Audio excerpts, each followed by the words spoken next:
Hello everyone and welcome to episode 6 of the RedMancunian podcast. After last week's rage at the transfer window, we are back during the international break. Yes, we are, Craig. This week we'll be previewing the Crystal Palace and Leverkusen games and discussing the best United 11 we've ever seen live. So sorry, Owen Hargreaves, no place for you.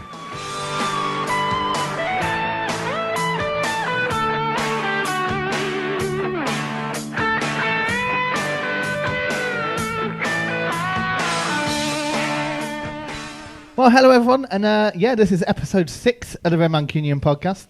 We've got lots to discuss today. The international break, we probably won't touch on that.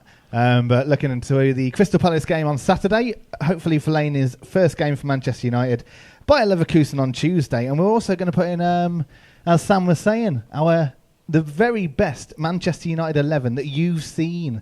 Because personally, I always, judge players on ones that you've seen live. So I don't know how you can know anything about how good a player was without ever actually seeing him. Because you'd always go, best Charlton, they were the greatest players United have ever seen. But you can't really judge a player, in my view anyway, that you've not seen. Or seen. Nick, you're nodding at us. I completely agree. You do. Nick, you're back with us this week. And Tomo in the house once again. Hi there, everyone. I just want to apologise as well for the words attributed to me during the international break. Obviously, I lost in translation. I never said it. Or isn't that what every other player does when he leaves the shores of England? I'm sure we'll hear that from Shinji Kagawa soon. So, without further ado then, let's have a discussion on Crystal Palace after this. The RedMancunian podcast with Sam, Craig, Andy and Nick.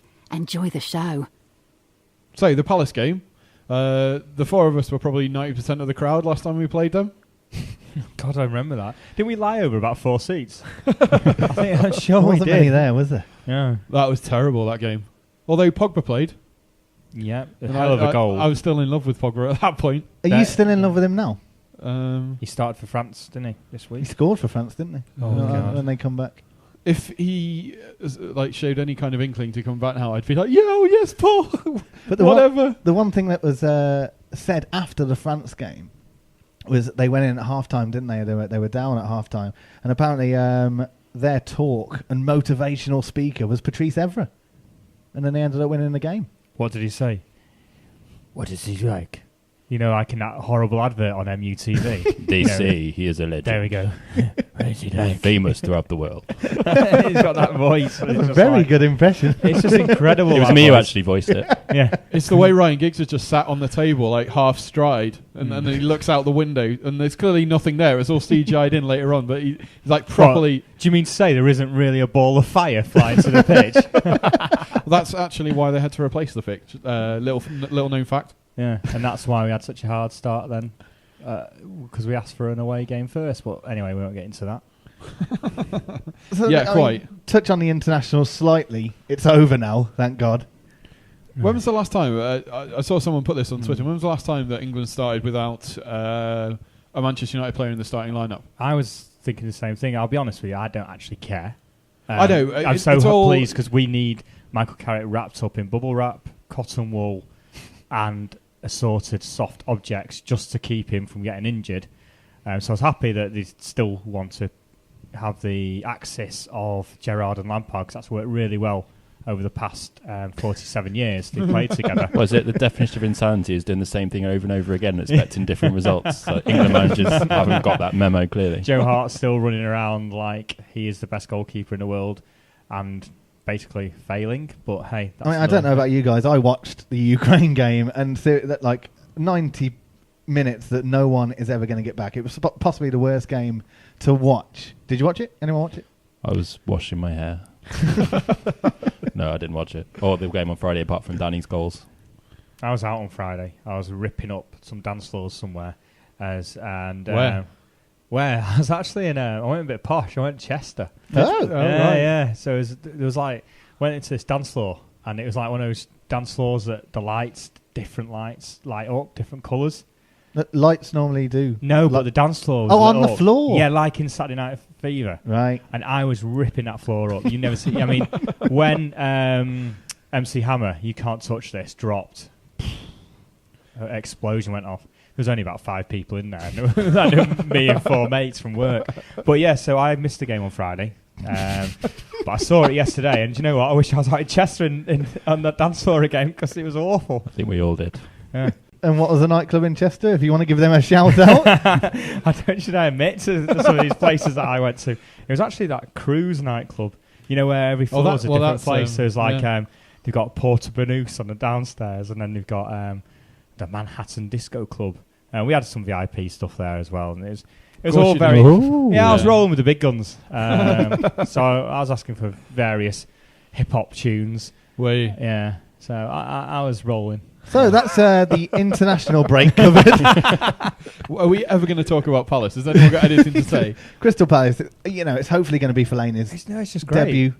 We got a game. We got a game. I know. It's early. We can meet for breakfast in the pub. Yeah, we can drink afterwards. We could just, you know what? It feels like months since we've had a game at home. A home game on a Saturday. It is literally months. It's been a very long time. It's exciting. I'm really, I'll be honest now, I'm quite giddy. As you can probably tell by my voice for not being morose and miserable like I normally am. I'm actually really excited. That'll soon end at 3 o'clock when it's over. But, I'm so excited. But it's all right. We'll just go back to the pub after. Yeah. Drown the sorrows. Nick, how do you think we'll line up against Palace? I'd imagine it's probably not going to change an awful lot from the games we've seen so far, except with the obvious change of Fellaini coming in. You start him, yeah. Cleverly out. Cleverly, presumably drops out. Fellaini and alongside Carrick. How about much been talked about the past couple of days and during the week, the international break. Kagawa, would you bring him back? Would you slot him straight into the team?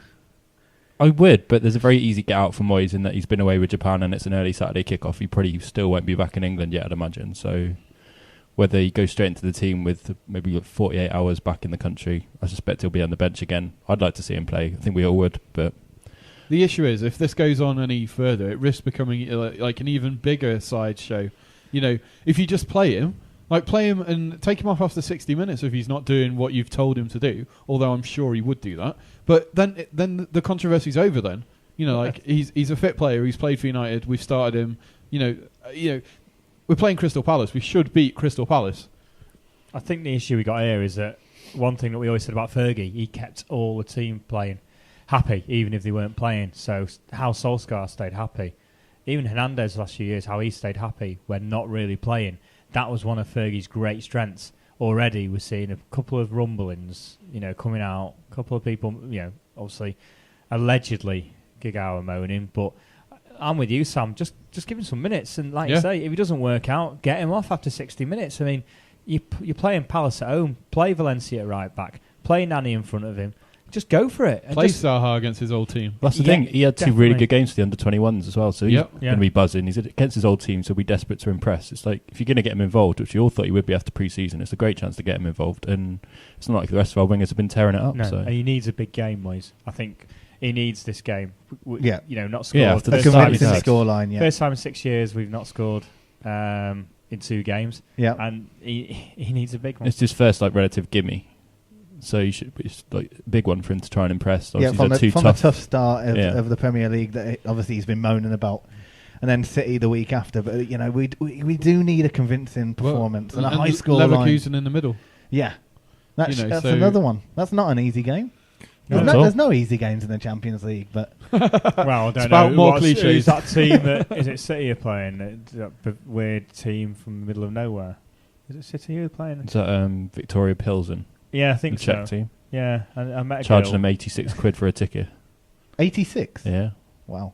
Saw that on Twitter earlier. It's all right. They're all rich City fans anyway, aren't they? Yeah. Their owners will subsidise it, I'm sure. Yeah, of course they will. Or they'll all boycott. Because that's what they've been doing for the last 30 years. We're not really in their synthetic outfit, even though I sound like something from the Wizard of Oz then, I think. So do they. Yeah, it's very true. They look like it as well. So let's go to Andy first. Score prediction. I'm going to go for 2-1. Because I am the most negative man in the world. So 2-1 for us. That's a drubbing. All right. Listening to me. I do think they'll score first. And whoa. I'm going to stop you there. I'm having a clairvoyant moment. I think you think that Shamak's going to open the scoring. Yeah. Yeah. Well, Shamak. I've said it elsewhere. I can't make up another score. Yeah, I think Shamak will score with his... You're moonlighting on other podcasts. Well, I'm a media whore. Nick, score prediction. 5-1. Wow. Ooh. Palace. Wow. No, 12. 5-1 first goal scorer? I'm going to say Danny Welbeck. Danny Welbeck. And you're in Stretty Lower, aren't you, on Yes, he's Saturday? going to score right in front of me. Sam? 1-0. 1-0. 1-0. That's a low score line. Who to score first? Well, there'll only be one goal, so that goal will be scored by United in the 85th minute. Wow. Yeah, it's going to be late. Tense one. Crowd are going to be really getting on the backs of all the players. And can I, before we go to you, Craig, be a clairvoyant? Patrice Evra first goal scorer? Patrice Evra to score first. 4-0 Manchester United. That's my prediction anyway. Yeah. So we move on swiftly from that game then to Leverkusen on Tuesday. Good to see the Champions League back. Yeah, I mean, the theme tune. Can't go wrong with that. I love that pre-match. If that doesn't set the old heart going when you're in the stadium, then nothing else will. Really. But there's a lot of people, I mean, on the MUFC_tickets Twitter account, there's a lot of people getting rid of their tickets. I mean, it depends where you're from. If you are, in London or on the coast or something, it is hard to get to on a night, especially if you've got work the next day.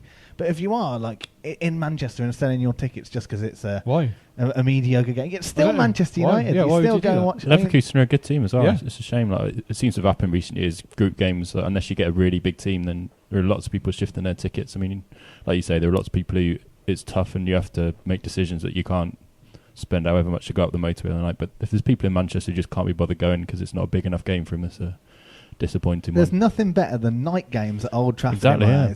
Absolutely brilliant. Well, 3:00 Saturdays. Yeah. That's one thing that's better. I think night games are more atmospheric, and there is a mystique about Old Trafford in the night. They were a good band in the night, it's Mystique. That's like one of yours, Tommy. You can't say that. It is. Yeah, but I would have gone 80s, wouldn't I? Yeah. Early. Yeah. So, but I'm with Sam. 3:00 Saturdays are always... That's a proper day, that, isn't it? The issue, the reason people will be getting rid of their tickets is the cup scheme. It's not something we've touched on before, but you buy your season ticket, £700. That doesn't include all the FA Cup games, any League Cup games that you get drawn at home, and the Champions League games. So, you're effectively buying your seat for 19 Premier League games at home. The rest will be taken out of your account without your intervention. But if you take the tickets and then sell them on, you can still go to the finals. And I think that's what winds me up. Is that you get rid of them for those games, like the early Champions League games, the League Cup games. Yeah. But then, because you sold them on yourself, you can still apply for... Yeah, but how are you ever going to police that? Well, you can't police it. I'm just saying, we go. We're always there at those games. Yeah. I remember we were in the pub once, wasn't there? And I think a pub that normally can't move and can't even get into the toilet. We were the only ones in there, it felt like. I mean, outside, we were the only ones on a table. And it's just like, I get it. I do get it. But then the finals come and people go to the big games. It frustrates you, doesn't it? It does frustrate you when you're there and you feel like, if I've got to experience this, you have to too. We've all got to be there amongst the 10 people watching Palace in the League Cup year before last. Then done your hard time when you finally get to a final. Yeah, there could be a better way of a loyalty system being introduced. I think just like tracking people who actually use their tickets to go into the stadium and so on. I think that should be done. Just like you say, for people who sit there at Cluj at home in December, they deserve a bit of priority when it comes to final tickets. But I guess it is tough to police. It's like the away tickets as well. You see, supporters that have been for 30, 40 years and they're getting, chubbed for tickets for like City away. And then the executives that have only had the ticket for this season, they go ahead and they get every single away ticket. And they are paying more money. But, there should be some loyalty. I mean, you got the loyalty pot, but I think there's only about 200 people left in that loyalty pot. Now, probably 30% of tickets for City went to loyalty pot. And they're all 400 years old because no one ever dies in the loyalty pot. But I got mates in loyalty pot, and when they don't go, they sell them on to other people. But isn't this that United States as well? Haven't we got supporters clubs around the world who are getting tickets for these away games as well? And fair play, everyone deserves a chance to go. But I think it's just, how are they getting these tickets? And people who are at the home games going every game with a season ticket, the lifeblood of the club, allegedly. How are we not getting these tickets? But that's another podcast because we could go on all day, and I will take you back to getting token sheets at the reserve games, and I'll rant about that, and you don't want me doing that. But going back to Leverkusen, Moyes hasn't got much experience in Europe. Is he going to line up different, Palace to Leverkusen on Tuesday? I mean, what are his options open? Do you reckon he'll change it? I can't see it. I think he's trying to make the squad play to a system. And therefore, I don't think it makes any sense for him to abandon that system just because we happen to be playing a European team. What he's trying to do is bring in the players, Fellaini, that support his kind of football, and therefore, I think we've seen him try and establish something at Swansea. He maybe was a bit too negative with Chelsea, but you can understand. Liverpool didn't really work out. You've got to try and get back on the horse, I think. You've got to believe in your philosophies as a manager, and therefore, hopefully, Palace and Leverkusen will line up similarly. Yeah, I think he'll play Giggs because... What, Giggs in Europe? He plays Giggs every game anyway, but I think Giggs will definitely play in Europe. That's because Giggs is in his ear. Play Giggs! Yeah. Hey, mate, get that player on there. Who? Number 11. That's you, Ryan. You're number 11. Oh, yeah. No, he'll definitely play Giggs because I think and in fairness, I could see it in Europe, but elsewhere, I think Sam's right. He needs to keep going. I don't think he'll do the Fergie chopping and changing to begin with, simply because he needs to get those results under his belt. He needs to start well. And yeah, we all know it's a hard start, but then when it gets to the easier games, apart from the big games like City, Chelsea, Liverpool, etc., he needs to get results in those games. Yeah. That's where the pressure will come on. The run-in especially is in part to the hard start, the run-in is much easier. Yeah, we need to get in the good position to get exactly. that run-in. But we saw it time and time again with Ferguson that as long as we were roundabout on pace at Christmas, after that we'll kick on. And that is probably a lot of the value of Ferguson, and because he would arrest the players. Well, that's the thing, isn't it? Exactly, and the players were fresh, and he knew how to manage those players. We don't know if we're going to get that, and I think is that not one of the exciting things about this season? It's the unknown. We don't know how things are going to turn out. And the next week is massive for the club, I think. Yeah, I think Palace, you're right, Leverkusen, and City. Yeah, you're right. Imagine like the backlash if we lost all those games. We went into the international break on a downer after all the transfer window stuff, and in a way it's been a shame there was the international break, so there was no chance to respond to that with on the field. It was just waiting with everyone feeling a bit ugh.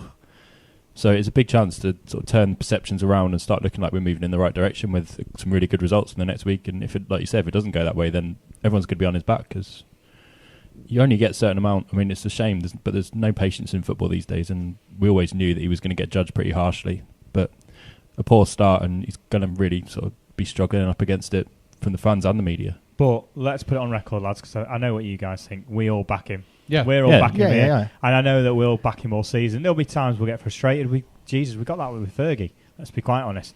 But we will back him, and I think it will get touchy. I think it's going to get touchy, and I think there's a different. I heard Andy Mitten say this actually. He's bob on with it. There's a different misconception sometimes on the internet about the performance and about the team than there is when you're in the stands. Yeah. And it can be sometimes a completely different, it's like, oh, well, we're doing all right. But then online, it's like, you can see the goal. That's it. It's the worst thing ever. If you're not beating someone like Palace, if we're not 4-0 up after 10 minutes, that'll be it. There'll be a disaster. And I think we do need to be a bit more realistic as well. This might be a transition for us. We can't win it every year. And we just got, there's a big change, and it's not just Moyes. There's big change, as we just talked about last week. There's big change in the club, full stop. So I just think sometimes we just all need to maybe take a bit of a step back and just say, let's just see how it pans out.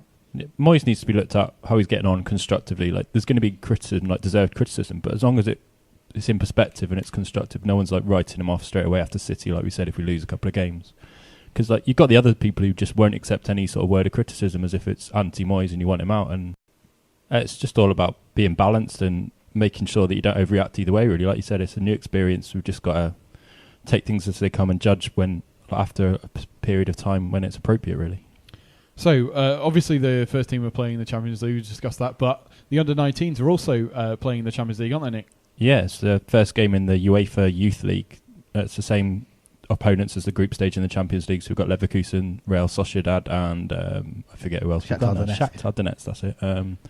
Leverkusen's the first game at home next Tuesday as well, 4 o'clock kickoff, so you can get to both at the that's handy. Yeah, Salford City Stadium next Tuesday. So it's less drinking time if we go to. It is.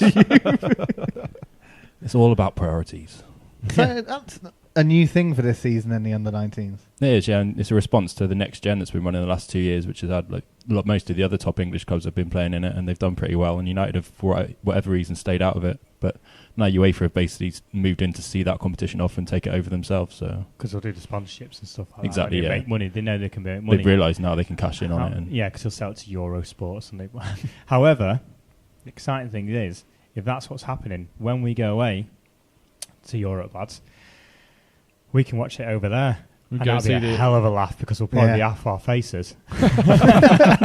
And we'll be like with flares and stuff in like a sports stadium in like Spain or something. These 70-year-olds won't know what's hit them. You talk about United fans there. Partly. But not only that, Nick, I just want to touch on and ask you, United haven't entered that new National Under-21 league, have they? No, that's a strange one. They haven't come out and said why. Do you have a theory why? No, not really. The only thing I can assume is that because United arranged to go and participate in tournaments around Europe and the world, sort of quite often during the season, they've maybe already committed to going somewhere. I think they went and played in Brazil and they went and played in Germany last year. Maybe they've already done that. And then this competition, typically in the Premier League, it's been introduced very late. So maybe they thought, right, now we've committed to play this tournament. It's not going to work with our schedule, so we're just going to drop out this year. But don't we normally just wait and see? Like, with the next gen, we step back. Everyone else is like, yeah, this is so exciting. We wait and see and look what happened. It collapsed. Well, compared to next gen, it was successful. It only really collapsed when UEFA moved in, used all their bully boy tactics essentially, and the support for next gen dropped out because of this. There was 2 tournaments, and there was never going to be a way of running them both. And that right there, ladies and gentlemen, is the next leader of FIFA in Michel Platini. Yeah. So hey, I'm surprised we didn't play the Under-21 league just because with the new format, there's not enough games in the league. There's only played 20. I think it's 21 league games, which isn't much over a course of 9 months. So I thought we'd have taken the chance to have these extra games in the cup, but like you say, maybe we're flying off to some corner of the world when the 3rd or 4th round's in progress, so we thought we'll leave it this year. We're not the only ones who've dropped out. I think Liverpool and Spurs maybe as well have dropped out, so we'll see how it goes this season. So we'll be able to talk about both the under-19s and the seniors Champions League games next week, of course. But for now, let's move on. RedMancunian.com, your weekly United podcast.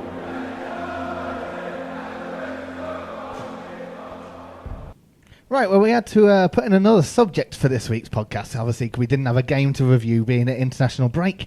So Sam came up with, well, last week, he said, we're going to do an all-time 11 that you've seen live. So basically, for most of us, I mean, Andy's the oldest here, he's 48, but most of it is the Premier League years, especially for myself. So, I mean, how do you want to do this? How should we start? Should we go around who's got us keepers and go through defence, or do you want to do the whole team per person? No, I think let's do that. The whole team per person? Positionally. No, let's start positionally, talk about the goalkeepers, and then let's go through the different positions. Okay, so the best goalkeeper that we've seen live, me personally, I've gone straight away in for Schmeichel. Oh. Any advance on Schmeichel? Going once, twice? Oh, well, I've got Van der Sar. I've got Schmeichel. So 2 for Van der Sar, Yeah. 2 for Schmeichel. So how can we ever resolve this? Well, I'll tell you how we resolve it. 1, retired, was a legend, still talks about us in a great way. Changed the way we played, you could argue. Yeah, with his kicking game. Exactly. Yeah. Broke a record for clean sheets, Yep. even though our new goalkeeper coach disputes that. The other joined our bitter rivals after retiring because he wanted to go to Sun, went to Sporting Lisbon, then joined one of our bitter rivals. Goal was scored in a derby game and celebrated right in front of United fans like he'd just won the World Cup. Did a little cartwheel, didn't he? Exactly. So for me, it's Van der Sar. If it was most likeable, then it's Van der Sar. That Schmeichel blotted his copybook big time, and no matter how much he sort of goes on now about United, we this, like trying to get in with our fans again. Clearly, people view him differently. Sort of, he ruined his legacy almost after he left us. But if we're talking just the best that we've seen, then it's Schmeichel easily for me. And that's not to denigrate Van der Sar at all. He was a brilliant keeper, and I agree he changed the way we played. But Schmeichel I don't think I've ever seen a goalkeeper win games single-handedly so often as Peter Schmeichel. How many mistakes did Van der Sar make? Can you remember? There was a few. There's that one against West Brom. That's the one I can remember. There was a few shots especially from distance. I think occasionally he fluffed a few that he could have got. I mean, I don't want to. I think Van der Sar was brilliant, and that we've got two such good keepers to debate between is brilliant, because at most clubs they both easily be outright number one in this sort of discussion. But so if you turned it around now and said, Andy, name Schmeichel's mistakes, name it off the top of your head now, could you? Yeah, well, I remember them. I can't, but I'm unfortunately in my advancing years, my mind's not what it used to be. But when he came, there was quite a few dodgy moments. Yeah, he was awesome. There's the famous Rapid Vienna save. It was photographed and won the best picture of the year type thing, sports picture. But there were a few times that he did pull off some dodgy ones. I'm not, I'm not stupid. He was class. He again changed the way we play with his throwing. But I don't know, Edwin brought a calmness. And you've got to bear in mind that when Edwin came, we were looking for someone to replace Schmeichel. And suddenly, it's not about replacing Schmeichel, it's about replacing Van der Sar. And this guy came later on in his years and just developed at United, I thought. He just kept... And I think he teaches a lot of people around him. He teaches defenders to defend better. I just thought there was a calmness, where Schmeichel was just absolute craziness, which was great and right for that era.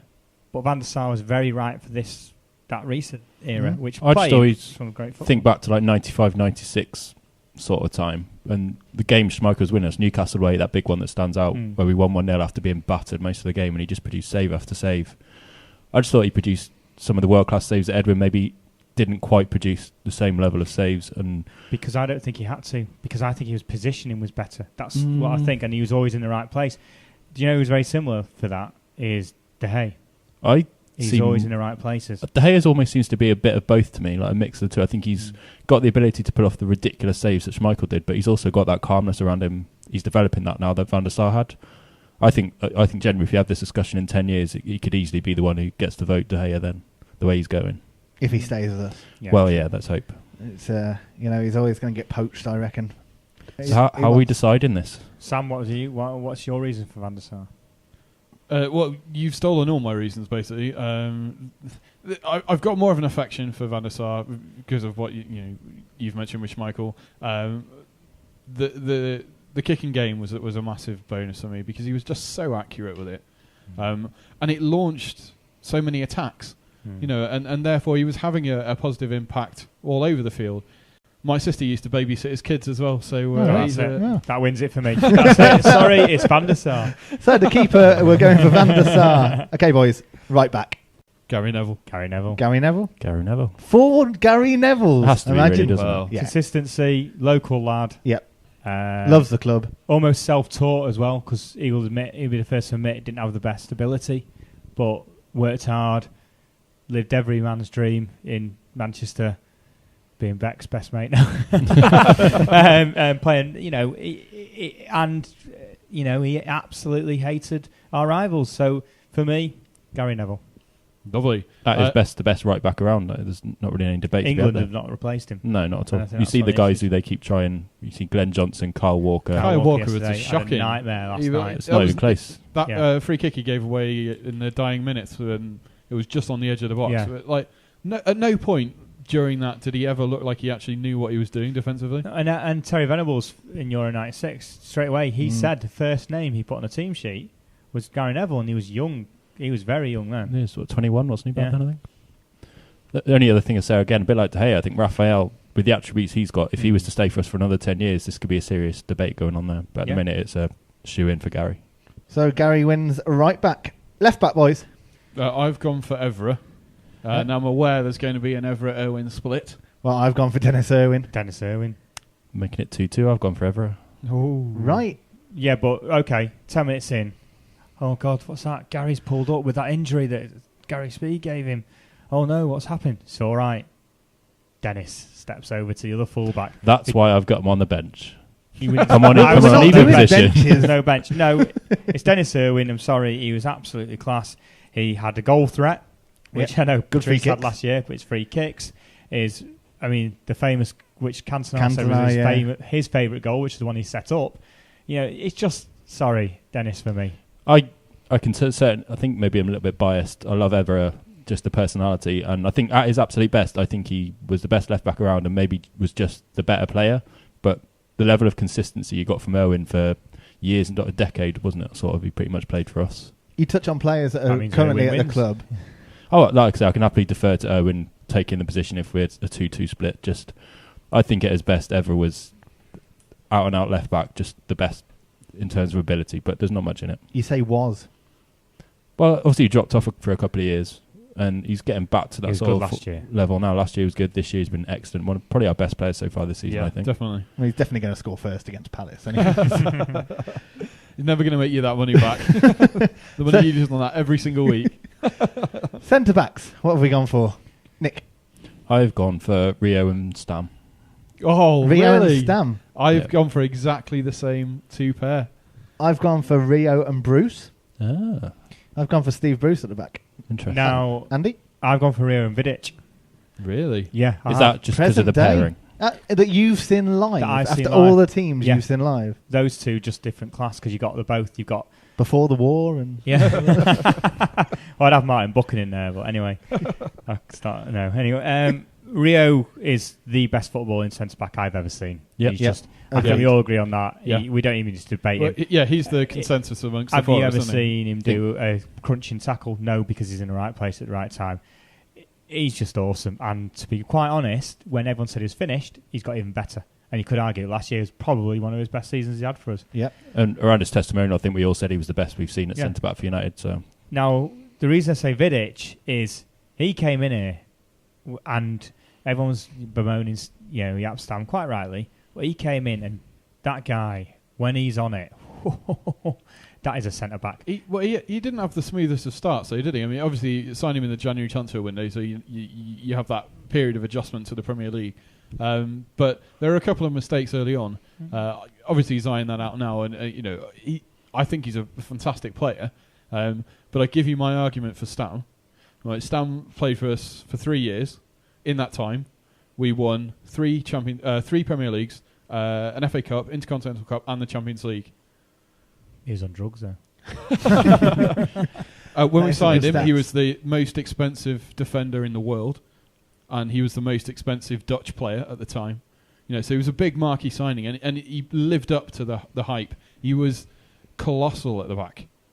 he had a bit of a shaky start as well for his first couple of months. I remember him getting an absolute chasing off Arsenal, I think twice, like Charity Shield and at Highbury as well. But and then Louis Sahar once ripping him a new one. Once he settled down, he was absolutely fantastic. He was like a Vidic. I love Vidic. He was very close to getting the second spot for me, but he just had that bit of pace over Vidic as well, I think, which set him apart. That partnership, Rio and Stam, if they got the understanding that Rio and Vidic had, they would be unbeatable. Yeah, I mean, I'm happy to go with that. I mean, coming back to you, Craig, on Bruce, I actually had, when we had a bench, I had Pally. Yeah. I had Pallister. Pallister over Bruce. Yeah, because Pallister he was like a Rio. That was a good partnership, Pallister and Bruce, though, wasn't it? Well, if you go for partnerships, you're looking at Pallister Bruce, you're looking at Rio Vidic, to be quite honest. And yeah. I think what we've won with Rio and Vidic. Don't forget Stam and Janssen. Ronnie Janssen, massively underrated in my opinion. We've been spoiled for centre-backs. For me, Lauren David Bonk. May. For me, Lauren Bonk was massively underrated because I think he did a lot with. I think he was the one who got a lot of. He brought Rio onto the next level for me. He really did. And Blanc, we got him. We got him a few years too late, obviously, and his pace was just gone. But some of the stuff he did, I remember watching him just bring balls down out of the sky incredible. that were being hoofed long, and you just bring it down like with so much ease. It was brilliant to watch. And like you say, I think that chance that Rio got to play for him play alongside him and with him in training for a season was big. Do you remember that thing that when Blanc signed the games that we lost in a row? Spelled his name out, yeah. Blanc, yeah. Oh, did it? Yeah, it was like Bolton, Blackburn, Liverpool, Arsenal, Newcastle. But he still won the league. Not in his first season, we didn't. No, but he still was a league winner for United. Yeah, in his second season, but So- he wasn't starting then, was he? Though. I don't care. He still won the league. Interesting talk on the defence. Let's break who into we having now? midfield. Who we having? Who is it? Rio and Yeah, Stam. it is Rio and Stam Stam. wins I 2 votes. I think. Yeah, I think I'm having that Stam one. wins on that. All right, left wing. I think we're all probably going to go for the same player here. Giuliano Giggsy. Marijuana. Ralph Milne. Ralph Milne.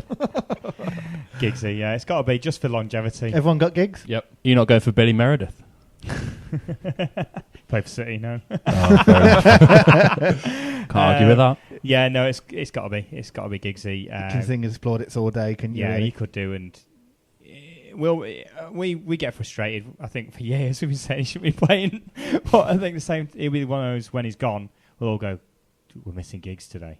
Yeah, he'll be one of those when he leaves. He won't leave. He'll just go onto the coaching bench. Even then, he'll still want to be playing himself. He's still got so much to offer. It's just a case of learning how to use him properly and not having him starting in games like Liverpool away necessarily. That goal at Villa Park against Arsenal, it stands out as, Giggs. Well, but he did a few Tottenham QPR. In his early days, he was ridiculous. Awesome. And then what Fergie did well, which Moyes isn't learning, bring him on with about 20 minutes to go, and he can still do that down the left wing. Play him in centre midfield. Oh, jeez. That's what I do. That's why I go in the grumpy corner. But anyway, Giggs, definitely for all the happy memories. Right, and so that Ryan horrible Giggs celebration with Paul Ince. Wins that one. Oh, genius. Right wing. Well, I've gone for Ronaldo. I have. Ronaldo, yeah. Also Ronaldo. He was signed as the right winger. And I mean, Ronaldo. You've got to get him into the team as well, haven't you? If it was subs bench, I mean, Beckham will be there for me. I've got Beckham and Kanchelskis on my metaphorical subs bench. An idol through growing up. I mean, but Ronaldo was unbelievable, wasn't he? Like 84 goals and 196 appearances for United. I mean, Beckham had 62 from 265, but... Stats.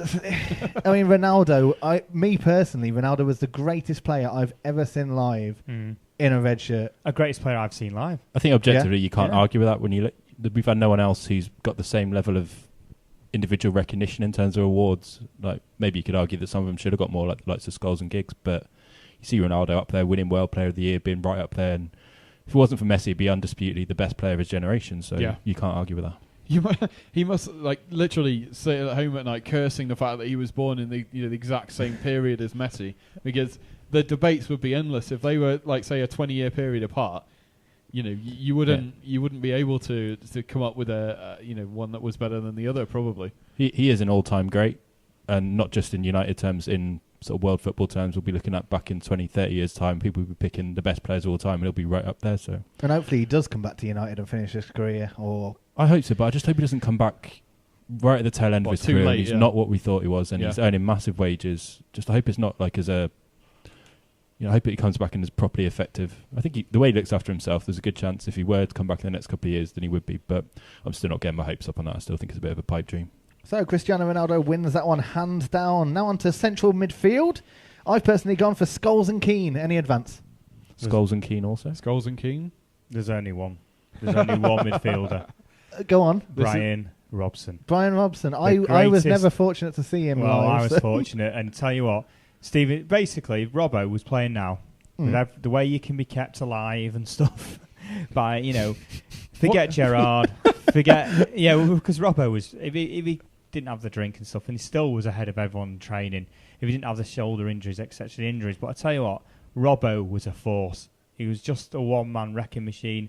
That Barcelona game that everyone talks about, awesome. The guy is an absolute legend. But the problem was he was just before that era of everyone seeing it. But England built a team around him. He was Captain Marvel. He was the original Captain Marvel. Forget Gerrard. Forget Lampard. Even forget Roy Keane, even though he's the other player in a team. Robbo was it. He was everything for me, and it's the reason. Well, my dad was the reason I support United, but it's the reason I had New Balance boots. It was the reason that I had an England shirt. Everyone, as my age, we all wanted to be Bryan Robson, and that's a midfield player. You didn't want to be a striker, you didn't want to be a fullback. You wanted to be Bryan Robson. I mean, going back to my era, everybody wanted to be David Beckham, and then going up now, kids want to be Ronaldo and Bale and stuff like that. But David Beckham was the one iconic Manchester United player. Giggs and Beckham were the ones that all the kids of my age had on their shirts, including myself. I think the thing for me that's brought Scholes and Keane there is just I didn't see enough of Robbo.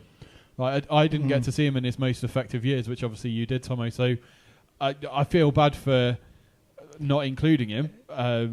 In some respects, because you will always tell me, and you've told me so many times about how brilliant he was, but I can't put him in my team because I didn't see that side of him. The George Best song, number one is George Best.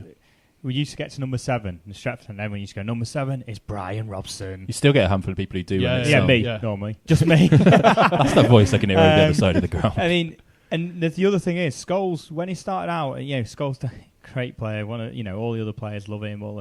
But Scholes, Nicky Butt used to play a lot Nicky Butt was ahead of him. Paul Scholes. Yeah. England played Scholes on the left, and it's Robson. Well, but that's England. Yeah, I know. I'm just saying that you would build a team around Robson. If Robson was playing now, there would be no argument. He was the original box-to-box midfielder. We were lucky that we didn't have to replace him because Keane came straight away, and we were very lucky with that. And the reason we're looking for that midfielder now is because we've not really replaced Keane, which is why we all agree we have to have Keano in. Yeah. But imagine a midfield, because Robbo had creativity, Robbo had goals. Goals was a big thing. A midfielder, Robson and Keane, would be awesome. But I get the Scholesy thing, and you'd get a lot of people complaining, but I can only go on my tears, my emotion over Bryan Robson. No. It's a good argument. Like, you've seen him play live, and it's a valid point you've put. But you've got three here that have put Scholes and Keane. So Scholes and Keane win that hands down. I think if we could pick one of those players to go into our team now to improve us, it'd be Robson, just on what I did see of him. But like everyone else, like us three, like I only really caught the tail end of his time with us when he was almost a bit of a fade-in force. So I saw him live maybe a handful of times. He scored in the first away game I ever went to. But you're lucky you're not putting Whiteside in there. Yeah. Because I would really... My brother met him once and couldn't even speak. He's too drunk. No, he was just so emotional. He loved him. Anyway. Right, so Scholes and Keane win the midfield. So we've got Ronaldo, Scholes, Keane and Giggs in midfield. That's quite a force, isn't it? I think it is. I'd be scared to take that on. The only thing for me, just going back to Ronaldo on the right wing, I did just briefly debate having Beckham in there just because of that midfield, that 1999 midfield, Beckham, Scholes, Keane and Giggs.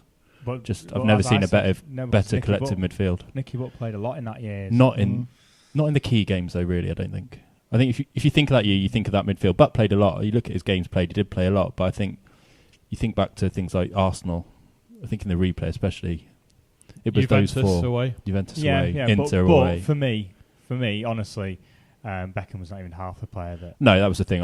You can't even compare was. him. Just if you're looking at it in terms of combinations, like I briefly considered Rio and Vidic because of that, and also Beckham because of that. Just with that, again, like we're coming on to strike forces now. I guess it's, do you pick two who work together like York and Cole, or two individuals? Well, you would. If you're looking at partnerships, you'd go Cole and York straight away. But we're not talking about that. No, exactly.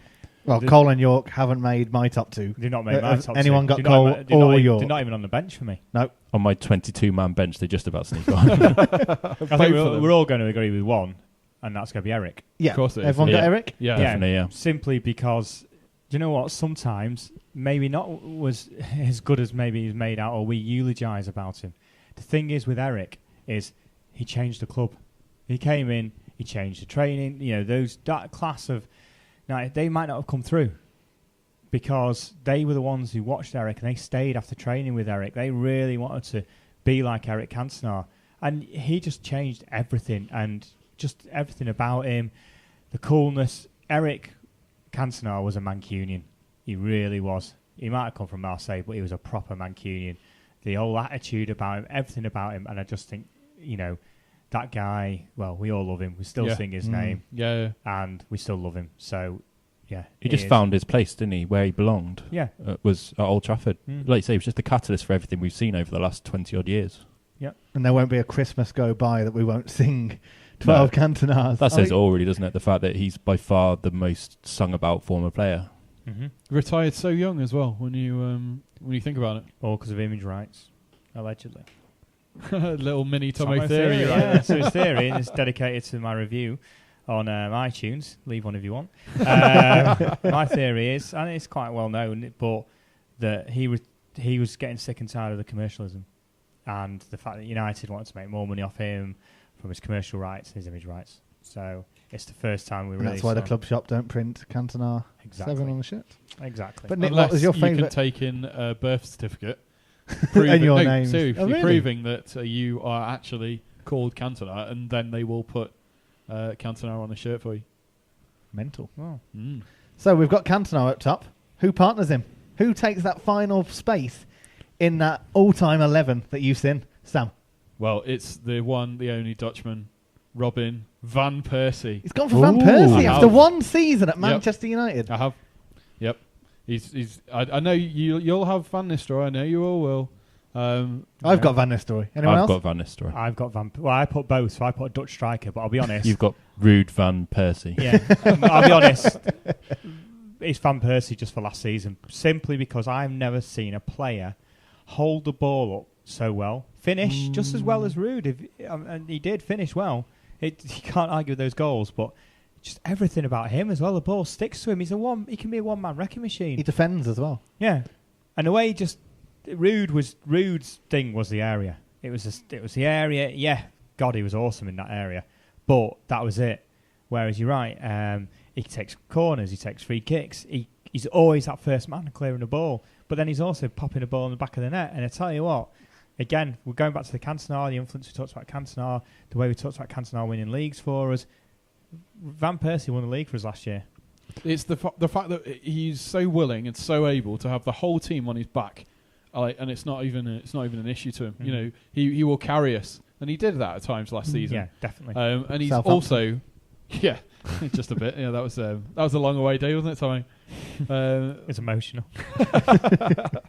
But he's also the scorer of my most favourite goal at Old Trafford now against Villa. I was right behind that strike, and the technical ability in that has overcome now Rooney's overhead kick against City as my just everything about that goal though, wasn't it? Even Rooney's ball, my feelings about him, but that ball, the finish, the celebration. It was almost because it was a second, wasn't it? And he just knew. Back in the net, we're at Old Trafford. We're not going to lose this now. Yeah. And he ran pretty much the whole length of the pitch just with his arm up. North stand. He came down to the corner where I was, and he had his granddad and his wife and his two little kids were in the box. Just behind us, and all of them, apart from the granddad, had Van Persie shirts on. And his granddad had Van Nistelrooy. A man of taste. But you saw how much it meant to him at that point, and obviously a lot of goals meant a lot to Van Nistelrooy as well. And it's not like I thought that was a straightforward decision. It was very close, but I've gone for Robin Van Persie. Same here. I agree with pretty much everything that's said about Van Persie, and I think it speaks volumes that he's in the discussion after one season. But I also think a lot of what you said applied to Rude. I think he won us a league single-handedly pretty much in 2003. He did. Yeah. I think he was very unfortunate. His surrounding talent wasn't at the level that it is for Van Persie now. And it's almost a travesty that he only had one league title in his 5 years with us. Well, in that 5 years, scored 150 goals. Yeah, I mean, that's an insane record. That's amazing, I think Van Persie is the better all-round player. I don't think that's in doubt, really. Yeah. Like you say, he takes corners, takes free kicks. He's got that technical ability that's on another level to Rude, probably. But we've got Cantona in the team. I guess on this one, I am making a concession to building a strike force that works. I think you've got Eric dropping deep, pulling the strings. So in that case, I want an out-and-out centre-forward. For me, the best I've ever seen is Van Nistelrooy, without a doubt. How about Robbo in that position? Because you could argue that he could actually just have Eric on his own and then just have Robbo with Scholes behind Eric. But then going back to the forwards, we could have an array of Manchester United forwards. You've got Solskjaer and it's like the centre-back position, scorers. isn't it? Again, we've been absolutely spoilt. There are players here who wouldn't even make a third team who have been outstanding players. Colin York. You've got Colin York. You've got Solskjaer and Sheringham. You've got Rooney. You could play Ronaldo up there. You've got Diego Forlan. You got Norman Whiteside. You do have Norman Whiteside. Mark Hughes, again, another one a bit like Schmeichel, who's blotted his copybook in the eyes of many people, but he was brilliant. He was a class player. Never seen anyone hold the ball up like Mark Hughes. Now, forget all this going on about Fellaini and how he's the best chester in world football. Never heard that before. Weird. But he was a man who could chest. People just bounced off Mark Hughes, didn't they? The strength. Thunder thighs. Those thighs. Jesus, those legs. Sorry, I'm getting a bit eulogising here. But he's also now a horrible man. Yes, that's the thing. It's a shame, really. He's dropped down in the estimations of so many people because of the stuff that's gone on in the last 15 years or so. But he was another brilliant player. Brian McClare, first person when he came in to score, was it 30 goals in a season? First one 20 goals George Best. Yeah. So who are we going for final space up front? I think Rude because of longevity. We'll give that Sam. Yeah. All right. Yeah. Van Persie, first substitution if we need a goal. Right. So the final team we've gone for. We've gone for Schmeichel, Neville, Ferdinand. Whoa. Did we not? No, we went Against for my Van der Sar. better judgment, we went for Van der Sar. I thought we went for Robson. My bad. My writing. Oh my God! Sorry. My bad. What's that? Is that what you used to say? All right. Right. Van der Sar, Neville, Ferdinand, Stam and Irwin at the back. Yeah? Yep. Yep. Ronaldo, Scholes, Keane and Giggs in midfield. Cantona and Van Nistelrooy up front. Yeah, That's so the one. we will we'll put this team up on RedMancunian.com. So if you've got your own views on it, please go there. It will be up in the news section, and you'll be able to leave us a comment underneath. Could get a good debate going about that one, because I mean we've strung it out for half an hour. I mean, everyone's got an opinion on the Manchester United It's team. And that classic pub discussion topic, isn't it? Ideal to fill a dodgy international break. yeah. But Now we've got to think of something for next month. but as ever, Best team of Robsons. No, Brian, Linda. Bryan Robson's Robson Green. But of course, Robson to comment on this, you must have seen them play live. That's the hook. That here, we could all come up with a team of people that were stereotypically the best, and probably Bryan Robson would be in there, just to make Tomo happy. But you must have seen them. Yeah. That's good. Well, you can also, if you haven't already, subscribe to the Red Mancunian podcast on iTunes. Just type in Red Mancunian and subscribe and refresh every Friday. The new podcast comes out at 10 a.m. every Friday. You can also find us on our Twitter, which is at Red Mancunian, and you can listen on our YouTube channel, which also type in Red Mancunian. Yes, so this has been the 6th episode of the RedMancunian.com podcast.